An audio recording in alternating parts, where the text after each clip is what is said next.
नमस्कार, जय श्री राम, सुस्वागत, अभिनंदन आप सभी का। मित्रों, आज का विषय है हमारा अगस्त माह के बारे में, ग्रहों की स्थितियों के बारे में चर्चा करना।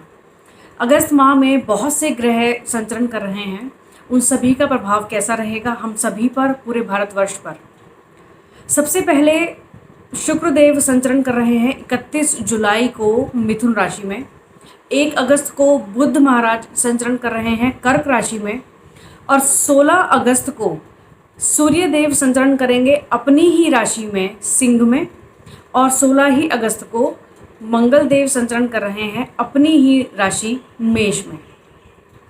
कुछ इस प्रकार के कुछ योग बने हुए हैं जो कुछ हमें सफलता की ओर भी ले जाएंगे, कुछ तरक्की खुशियां भी देंगे, लेकिन साथ ही साथ कुछ ऐसे योग भी हैं जो हमें थोड़ा सोचने पर भी, विचार करने पर भी मजबूर करेंगे। तो आइए किस प्रकार की स्थितियां बन रही हैं उन सभी के बारे में चर्चा करते हैं।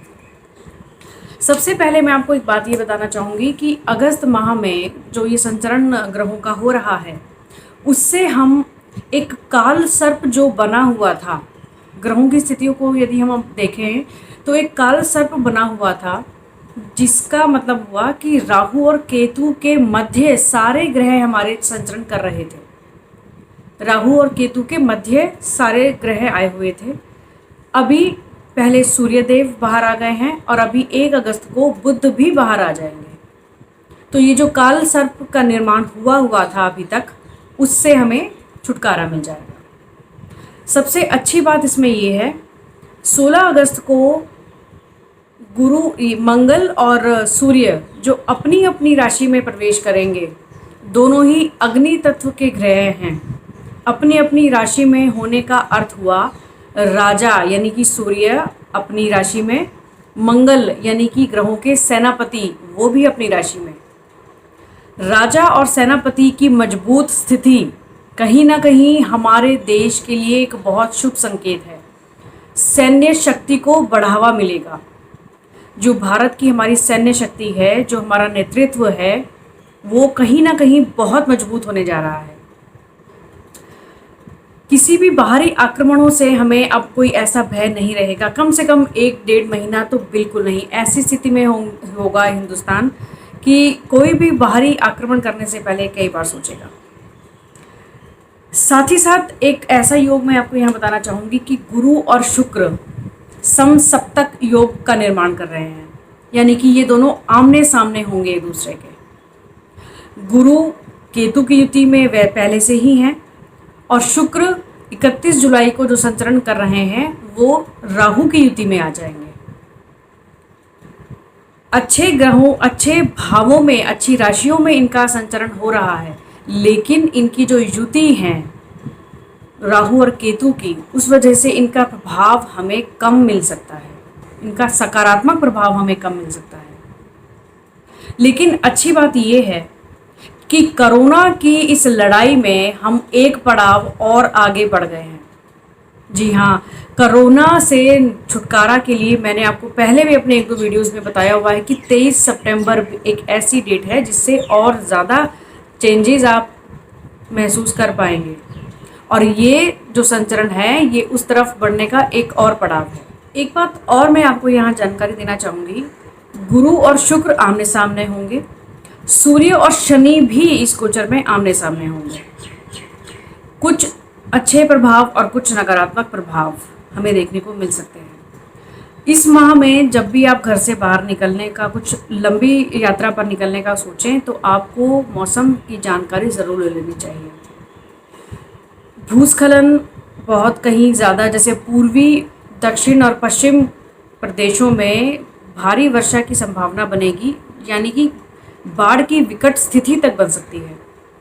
भूस्खलन हो सकते हैं, कहीं पे भूकंप भी आ सकते हैं। कुछ मौसम से संबंधित इस प्रकार की दिक्कतों का सामना भी हमें करना पड़ सकता है। तो आइए निगाह डालते हैं कि सभी राशियों पर इन सब का प्रभाव कैसा रहेगा। सबसे पहले चर्चा करते हैं मेष राशि की। पूर्वार्ध में, यानी कि मंथ जब ये स्टार्ट हो रहा है तब से, क्योंकि मंगल मीन राशि में संचरण कर रहे हैं, तो आपके लग्नेश हुए मंगल जो 12वें भाव में है, तो कोई बहुत सकारात्मक प्रभाव इसका नहीं है। लेकिन 16 अगस्त को जब मंगल संचरण करेंगे अपनी ही राशि में, तो आपको जितने भी रुके हुए काम हैं आपके, वो बनने की पूरी संभावना बनेगी। जीवन साथी से सामंजस्य बनाने की कोशिश आपको ज़रूर करनी होगी। घर में कलह की स्थितियां पैदा हो सकती हैं। आपको अपनी तरफ से प्रयत्न करना है कि आप इन सब वाद विवाद में ना पड़ें। विद्यार्थियों के लिए समय बहुत अच्छा है। उत्तरार्ध में तो अति उत्तम फल मिलने की उम्मीद कर सकते हैं। संतान पक्ष के लिए भी आपके लिए ये समय अच्छा रहेगा। कार्यस्थल पर यदि आप पदोन्नति के लिए प्रयास कर रहे थे तो ये समय अनुकूल है।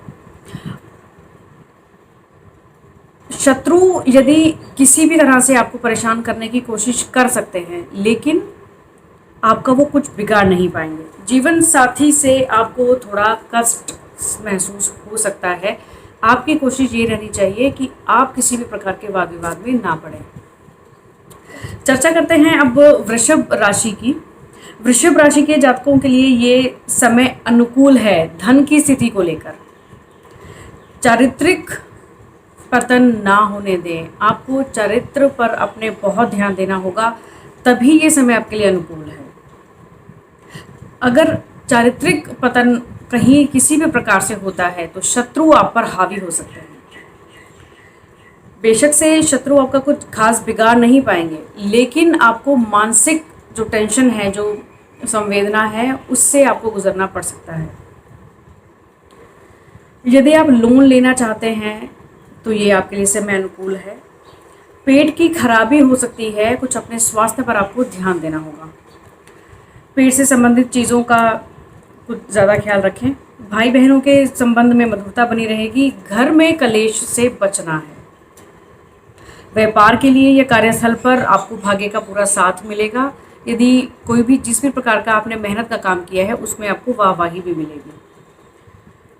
16 अगस्त के बाद यदि कोई कोर्ट केस आपका चल रहा है, 16 अगस्त के बाद जो संचरण होगा, यदि आपको कोई केस चल रहा है तो उसमें आपको सफलता मिल सकती है। कोशिश करें कि उससे पहले उसकी तारीख ना हो। कोशिश हो सके तो 16 अगस्त के बाद अगर उसकी तारीख मिल जाए तो। खर्चे होंगे, लेकिन वो खर्चे जायज़ होंगे, जो करने ज़रूरी होंगे, लेकिन खर्चे आपके कुछ बढ़ जाएंगे। मित्र और बंधुओं से आपको मदद मिलेगी। अब चर्चा करते हैं मिथुन राशि की। मिथुन राशि के जातकों के लिए मानसिक तनाव की स्थिति रह सकती है, लेकिन समाधान भी आपको ज़रूर मिलेगा। मेहनत से ही धन में वृद्धि होगी। यदि आप कोई रिसर्च का काम में लगे हैं, किसी प्रकार के रिसर्च में यदि आप हैं, तो आपको इसमें सफलता मिलने का योग है। अध्यात्म की तरफ आपकी रुचि बढ़ेगी। कार्यस्थल पर प्रशंसा मिलेगी। घर में गुस्सा करने से बचें। किसी भी प्रकार के वाद विवाद से आपको बचना है। यदि आप रिसर्च वर्क में सफलता चाहते हैं तो आपको सिर्फ और सिर्फ उसी जगह पर कंसंट्रेट करना चाहिए। प्रेम संबंधों में कुछ तनाव रह सकता है। बेफजूल के खर्चों से आप बढ़ें। ये जो खर्चे आपके यहाँ मैं बता रही हूँ, ये बेफजूल के खर्चे हो सकते हैं जिनसे आपको बचना चाहिए। मानसिकता में चालाकी और धोखे को ना आने दें। कई बार हम मनुष्य क्या सोचते हैं कि कोई कार्य नहीं बन पा रहा है तो उसके लिए साम दाम दंड भेद की प्रक्रिया को अपनाना चाहते हैं, लेकिन इस गोचर में आपको चालाकी से नहीं, अपने मेहनत से आपको आगे बढ़ना है।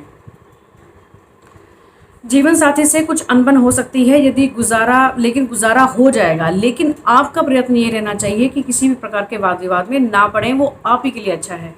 16 अगस्त के बाद आपके आय के बढ़ने के भी योग बन रहे हैं। आपको त्वचा रोग के लिए थोड़ा सावधान रहना चाहिए। कर्क राशि के जातकों के लिए ये समय गुस्सा कंट्रोल में रखना बहुत ज़रूरी है। इस माह में आप भावुक होने के साथ साथ आपको गुस्सा भी ज़्यादा आ सकता है, लेकिन आपको उसको कंट्रोल में रखना होगा। जीवन साथी के साथ कुछ कलह वाद विवाद की स्थितियाँ बन सकती हैं, जिससे आपको बचना है। यदि कोई कोर्ट कचहरी का यदि चक्कर है तो वे बेफजूल के खर्चे भी हो सकते हैं। किसी से भी शत्रुता करने से बचें। यदि किसी भी बाहरी व्यक्ति से आपके कोई वाद विवाद हो, कोई कोर्ट कचहरी का चक्कर हो जाए, तो इसमें केवल आपका नुकसान है। बेफजूल के खर्चे कोर्ट कचहरी को लेकर आपके बढ़ने वाले हैं। परिवार में कलह की स्थिति बन सकती है। संतान पक्ष से निश्चिंतता का समय है। व्यापारी वर्ग के लिए समय बिल्कुल अनुकूल है। कार्यक्षेत्र में प्रशंसा व भाग्य का पूरा साथ मिलेगा। कोई गुप्त चिंता परेशान कर सकती है। यदि आप बीपी के मरीज़ हैं तो आपको अपने बीपी का ध्यान करना होगा। आइए अब बात कर लेते हैं सिंह राशि के जातकों के लिए। 16 अगस्त तक मेहनत का फल कुछ कम मिल सकता है, लेकिन उसके बाद जिस प्रकार की आपने मेहनत की है वो फल आपको ज़रूर मिलेगा। 16 अगस्त के बाद भाग्य का भरपूर साथ मिलेगा आपको। कुछ योजनाओं पर यदि आप कार्य कर रहे हैं तो सफलता मिलेगी। शत्रु आपका कुछ बिगाड़ नहीं पाएंगे। अध्यात्म में आप रुचि लेंगे। आय के अच्छे योग बने हुए हैं। संतान पक्ष पर थोड़ा ध्यान देने की ज़रूरत है। उनके स्वास्थ्य को लेकर भी आपको ध्यान देने की ज़रूरत है। 16 अगस्त के बाद कुछ खर्चे आपके बढ़ सकते हैं। यदि कोई प्रॉपर्टी लेने का यदि आप सोच रहे हैं, कुछ प्लानिंग चल रही है, तो उसमें आप सफलता आपको मिल सकती है। किसी प्रकार के चोट वगैरह लगने का कुछ योग बना हुआ है। हो सके तो आपको यात्राओं से बचना है। बात कर लेते हैं कन्या राशि वालों के लिए। कार्य क्षेत्र में कुछ परेशानियों के बाद आपको सफलता मिलेगी। आय के योग आपके अच्छे बने हुए हैं। स्वास्थ्य का आपको ध्यान रखना होगा और गुस्से पर आपको नियंत्रण रखना होगा। संतान की ओर से कुछ परेशानी हो सकती है। पराक्रम में आपकी वृद्धि होगी। वैवाहिक जीवन में कुछ तनाव रह सकता है। आपकी कोशिश वाद विवाद से बचने की रहनी चाहिए। 16 अगस्त के बाद यदि कोई केस है आपका, कोई कोर्ट से संबंधित कोई वाद विवाद है, तो आपको उसमें सफलता मिल सकती है। धन की स्थिति आपकी बहुत अच्छी बनी हुई है। घर में कलह के वातावरण को आपको नहीं बनने देना है।